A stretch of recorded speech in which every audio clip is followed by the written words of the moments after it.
कभी कभी जिंदगी हमें ऐसे रास्तों पर ले जाती है जहां हम न चाहते हुए भी पहुंच जाते हैं। कोई गलती न करते हुए भी हम सजा भुगतते हैं और तब सवाल उठता है, क्या ये हमारे कर्मों की सजा है या हमारे पूर्वजों की। यही कहानी है स्टैनली येलनैट्स की। एक मासूम लड़का जिसके ऊपर वक्त ने ऐसा इल्जाम लगाया जो उसने कभी किया ही नहीं, और उसकी यही बदकिस्मती उसे ले जाती है कैंप ग्रीन लेक। लेकिन ना यहाँ कोई झील है, ना हरियाली। ये तो एक बंजर, सूखा हुआ, तपता हुआ रेगिस्तान है, और यहाँ लड़कों से सिर्फ एक ही काम करवाया जाता है, गड्ढे खोदना। हर रोज एक गड्ढा। लेकिन सवाल ये है, ये गड्ढे क्यों? क्या ये सजा है या इसके पीछे कोई छुपा हुआ राज है? कहानी शुरू होती है। हमारे हीरो का नाम है स्टैनली येलनैट्स, एक सीधा सादा शर्मीला लड़का जो एक बहुत ही अजीबोगरीब क्लैन से ताल्लुक रखता है, बदकिस्मतों का खानदान। और इस बदकिस्मती की शुरुआत हुई थी कई साल पहले स्टैनली के परदादा एलिया येलनैट्स से, जो एक गरीब लेकिन प्यार में पागल लड़का था। एलिया येलनैट्स को एक लड़की से प्यार था, मायरा। लेकिन मायरा के पिता चाहते थे कि वो किसी अमीर लड़के से शादी करे। तो एलिया चला गया एक रहस्यमयी जिप्सी महिला के पास, मैडम जेरोनी। उसने एलिया को एक शर्त पर जादुई मदद दी कि बदले में वो उसे पहाड़ी पर चढ़ाकर पानी पिलाएगा। लेकिन एलिया अपनी मोहब्बत के चक्कर में वादा भूल गया, और बस फिर क्या था, मैडम जेरोनी ने उसे शाप दे दिया, तू और तेरी आने वाली नस्लें हमेशा के लिए बदकिस्मत रहेंगे। अब हमें फिर से प्रेजेंट का सीन दिखाया जाता है। अब स्टैनली अपने समय में है, एक सामान्य लड़का जिसे एक झूठे इल्जाम में पकड़ लिया गया है। एक मशहूर खिलाड़ी के जूते चोरी होने का आरोप उस पर लगता है। हकीकत ये है कि जूते आसमान से गिरते हैं और स्टैनली के ऊपर आकर गिरते हैं। लेकिन पुलिस कहती है, तुमने ये जूते चुराए हैं। कोर्ट उसे भेज देता है एक सुधार गृह में जिसका नाम है कैंप ग्रीन लेक। लेकिन यहाँ सुधार नहीं होता, यहाँ होता है शोषण। कैंप की हेड होती है वार्डन, एक रहस्यमयी और सख्त औरत, और उसके साथ दो असिस्टेंट्स, मिस्टर पेंडेंस्की और मिस्टर सर, जो लड़कों से हर रोज रेगिस्तान में एक गड्ढा खुदवाते हैं। गड्ढा खोदने की एक शर्त होती है कि गड्ढा कम से कम 5 फीट गहरा और 5 फीट चौड़ा होना चाहिए। अगर कुछ दिलचस्प मिले तो लाकर दिखाओ, वरना खोदते रहो। यहाँ पर स्टैनली को मिलते हैं कई और लड़के, हर किसी का एक कोड नेम है। कैंप ग्रीन लेक में सब कुछ एक रूटीन की तरह चल रहा था। हर दिन एक नया गड्ढा, और हर लड़के के चेहरे पर वही पसीना, वही थकी हुई आंखें। लेकिन स्टैनली को धीरे धीरे एहसास होने लगता है कि ये सब सिर्फ सजा नहीं है, यहाँ हर कोई कुछ खोज रहा है। एक दिन स्टैनली को एक पुराना लिपस्टिक ट्यूब मिलता है, उस पर लिखा होता है केबी।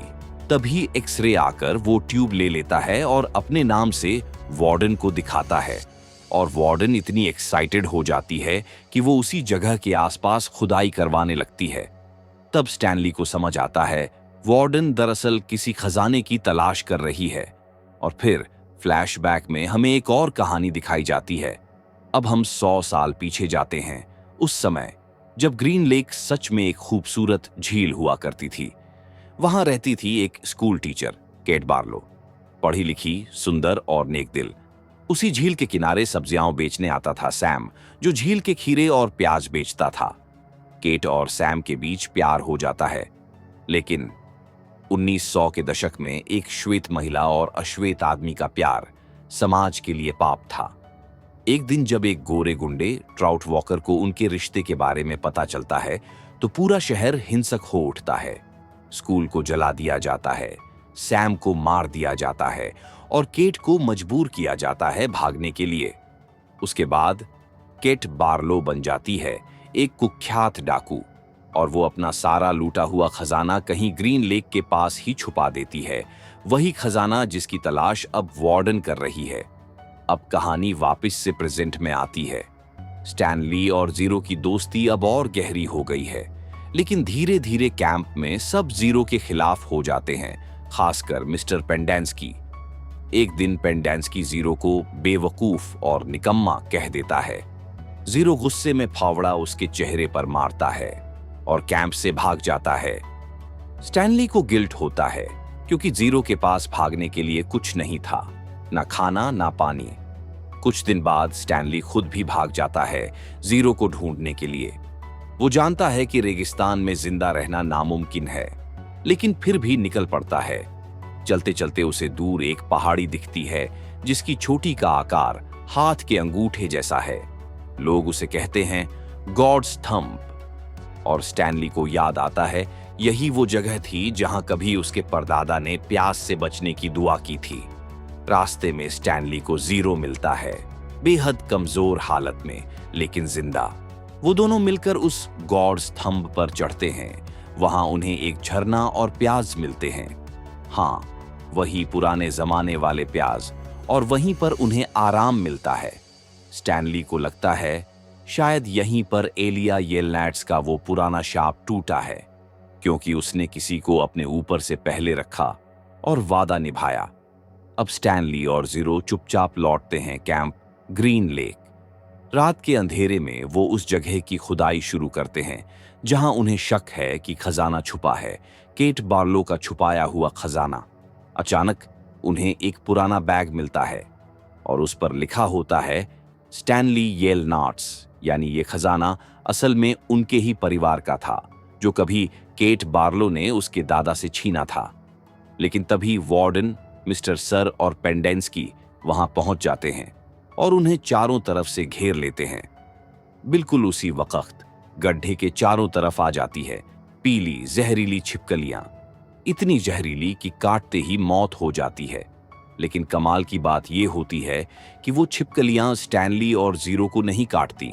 ऐसा लगता है जैसे उनसे डरती हैं, और शायद इसकी वजह वो जादुई प्याज हैं जो उन्होंने खाए थे। वार्डन कुछ नहीं कर पाती क्योंकि वो जानते हैं कि अगर वो हमला करती है तो छिपकलियां एक्टिव हो जाएंगी।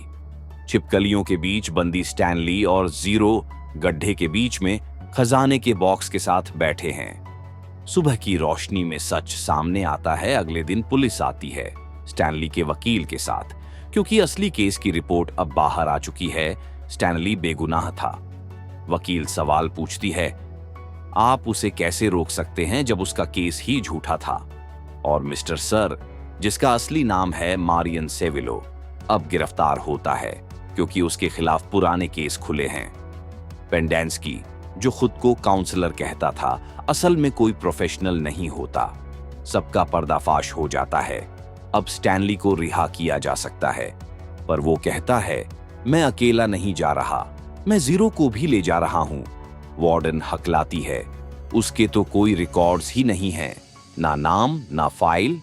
और यही उसकी सबसे बड़ी गलती थी, क्योंकि अब जीरो को भी रिहा किया जाता है बिना फॉर्मेलिटी के।